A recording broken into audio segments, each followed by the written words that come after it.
Hey, I'm Dom. I'll be playing the Thailand mercenaries who are defending. And I'm Dom, who will be playing the Heli Guard who's attacking. Should we get maybe some friends in this area so we could actually play this instead of just doing it back and forth? I mean, eventually, but I'm good with this. Are you? Yeah, I just want to play with my toys. Let's go. Well, with recent interest in my 1/18 scale war game, I guess I need to start explaining a little bit more, huh? I suppose I should start answering questions like, why do they have D6s? What are those funny markers? What's up with the 4? Who's my real dad? Advent of Cataclysm Battlefields is designed for large-scale combat operations where full armies just slap fight each other to the death. I'm talking about tank platoons versus tank platoons. I maybe even calling these guys. I know these guys want to fight too. When you make an awesome, cool, sweet mega death tank, wow, that thing is so squeaky. You want to be able to employ it, but you can't do that if you're just playing with a couple Joes, right? The mechanics are heavily inspired by games like Team Yankee, Drop Zone Commander, and Flames of War. Ever played Battle Masters? It's really fun. You want me to do a video on Battle Masters? Please ask me to do a video on Battle Masters. For AOC Battlefields, let's focus on the squishy squishies, or the infantry, first. So with your infantry squad, each soldier represents 1 hit point. So when they do take damage, you just remove 1, and now you've got 5 hits left. And here's just a breakdown of what the weapon systems look like. So you've got small arms, range is 5 feet, anti-tank is 1, their attack dice is a 1d6. So each soldier in your squad rolls 1d6 to attack. So that means if you've got 5 soldiers here, you're rolling 5d6s on 1 target. This helot squad has 1 rocket, like an RPG. It can fire 10 feet, has an anti-tank of 3, and it has 1d6. So that's only 1d6 or 1 attack for the entire squad. Not every soldier gets an RPG. Also, if this soldier is hit and taken out, it's okay, you can't actually target weapon systems because it's assumed that when that guy drops this on the ground, drop it on the ground, this guy will pick it up. Go ahead, pick it up. I said pick it up. And because he has 2 weapon systems, this squad can engage 2 targets. They can attack this infantry squad with small arms, and it can use its rocket to attack that tank. The anti-tank values are really just the penetration capability, grow up, of that ammunition to be able to punch through armor. So in this case, that's an AT of 3 for the rocket. But that tank's front armor is a 7, so there's no way to be able to get through that. But its booty, however, is just a 3. So if an infantry squad was able to flank around to the rear of a tank, it would be able to use its RPG to potentially kill this tank. Most small arms have an anti-tank of 1, with infantry that have an armor of 0. But every now and then you'll get a big beefy boy who's packing an armor of 1. In that case, small arms only hit with 6s. It's the helot's turn, and they move their infantry forward, and they decide for their action they're going to engage against this Axis squad. We're going to go with no modifiers here, so the target to hit each one of them is a 4.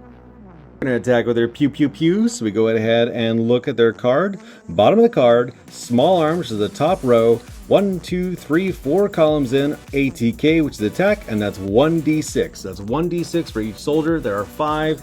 That's 5d6s.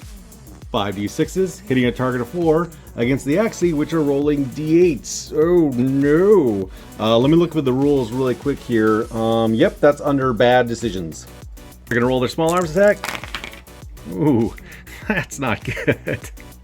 After you roll for any hits, the 2 hits now get to roll to see if they actually kill or wound this. So we already know they hit those targets, but how well did they hit them? We're gonna go ahead and look at lethality, which is also a d6. Yeah, the Helot Guards are not real good. As opposed to, say, these Muldoons who are rolling 1d6 to attack, but their lethality is a d8. Whoa, their rockets are a d10. Those are extremely lethal. So lower chance they hit, but when they do, they are going to really punish somebody. And you've got the lethality, but what are you trying to roll for? That's right, a 4. Hey, look at that, 2 wounds. Man, this stinks. All right, that's 2 hits. I'm just gonna go ahead and, whoa, wait a minute. They get to shoot back. See, in this game, combat isn't I move, I shoot at you, you die, then it's your turn, you turn what's left and shoot at me. Instead, this is these squads are engaging at each other in multiple firing back and forth and trying to kill one another simultaneously. In combat, there's very few times where I'm just gonna shoot at you and you do nothing. So this squad came barreling in, started firing. This squad isn't gonna sit there, they're gonna return fire. So we know they rolled d8s, the target's the same. Yuck. But here's the thing, even though their attack is a d8, their lethality is only a d6. Oh, that's 1 kill and 2 wounded. Now you can go away and take away the casualties. So 1 kill, and what I like to do is just sit people down with their... lazy. Those 2 troops aren't having a cigarette break, they're actually wounded. Same this one over here. It's still the Helot player's turn, and they want to come in and just try to finish. Oh, jeez, Louise, just lack of discipline. You guys gonna stop embarrassing them out? Stand up and stay put? All right.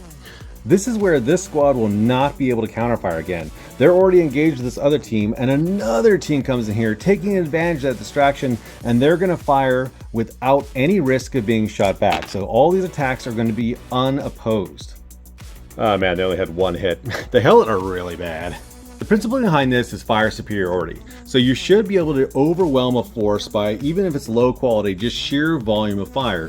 This team can only engage so many targets, and they are consumed by this first attack, which they've done a really good job of fighting back on. However, these guys have come in and are now taking advantage of this. And the Helot rolled for lethality, so they have one kill. Now the squad owner can either decide whether to kill one of the wounded or to kill one of the fresh soldiers. Wounded soldiers can only take one action. If this squad decides to move, that was that soldier's action. The rest can shoot. He cannot. So we're just gonna go ahead and say that he gets killed. Sorry. Aside from actions and skill points, that's generally how you fight with infantry. It's a very unforgiving game. While you might be saying, that's not fair to have a Helot Guard go against them, that squad only costs 3, whereas a big old dice boost of D8 costs you 10 points per squad. Game's variety comes in when you start building your army and choosing what units you want to field. For example, these 3 are part of elites, which roll D12s. Yup, against that 4. If they only have to hit a 4 and they got a D10, what's even the point of rolling? Yeah, you can get angry all you want. They also cost 20 points in order to purchase. I'm really not going to talk much more about the elites or all the other type of specialty squads that you found in this game, because this is really just an overview of the infantry. I don't just want to do how-to videos. They're really boring, and I keep wondering, is anyone going to listen to this? Oh, there's that helmet. Ugh. Or maybe just some behind-the-scenes videos of like, hey, you saw this action, this is what this is. Or maybe I'll just keep pumping out shorts that explain one mechanic at a time. I really feel that's the way to go. That's kind of a pain in the butt for people who are actually trying to follow. Be like, what short was this? What order is that? So I don't know. I don't know how I'm going to package this. I know that my time is limited. Your time is very limited. So I'm trying to just get this out in the best way possible and be able to share my game with you. This is the part no one ever sees, actually having to put this stuff away. Be sure to subscribe so you can catch more admin and Cataclysm battles in the future. And be sure to check out this battle or this video here.